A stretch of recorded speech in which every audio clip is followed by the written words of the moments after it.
Good evening, ladies and gentlemen. Can you all hear me okay? Yes. Are you having a good time? Yeah. Yes. Let's hope it continues. You may or may not know that Robbie, the immortal bard, was a fan of Scotch drink. Indeed, he wrote a poem of that very name. You also may or may not know that whiskey is made from barley.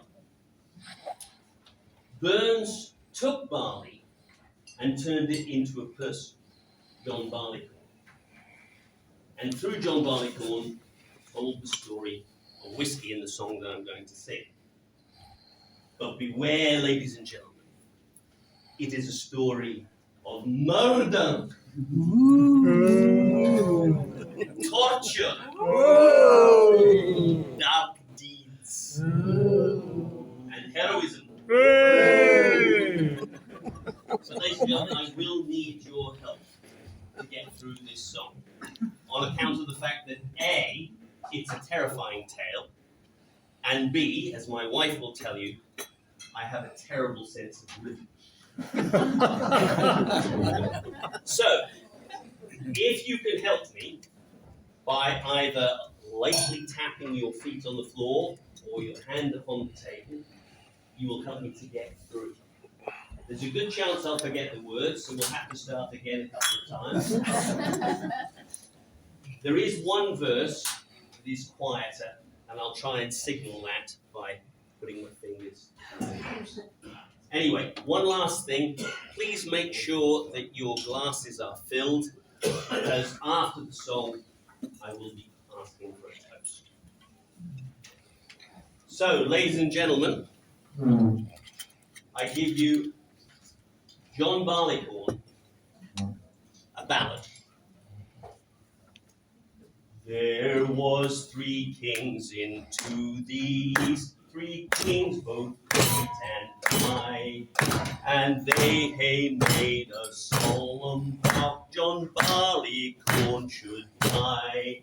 They took a plough and ploughed him down, put clods upon his head, and they made a solemn vow John Barleycorn was dead.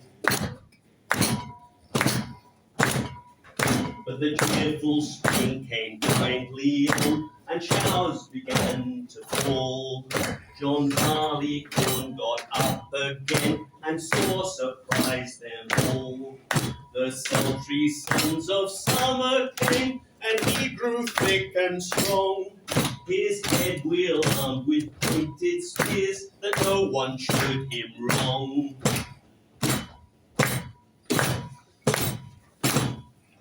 The sober autumn entered mild, and he grew wan and pale. His bending joints and drooping head showed he began to fail. His colour sickened more and more, he faded into age. And then his enemies began to show their deadly rage. They ta'en a weapon long and sharp, and cut him by the knee. They tied him fast upon a cart like a rope for forgery. They laid him down upon his back, and cudgelled him full sore. They hung him up before the storm, and turned him o'er and o'er. They filled up a darksome pit with water to the brim. They heaved in John Barleycorn, they let him sink or swim. They laid him out upon the floor to work him farther woe. And still as signs of life appeared, they tossed him to and fro. They wasted o'er a scorching flame the marrow of his bones. But the miller used him worst of all, for they crushed him between 2 stones. And they hated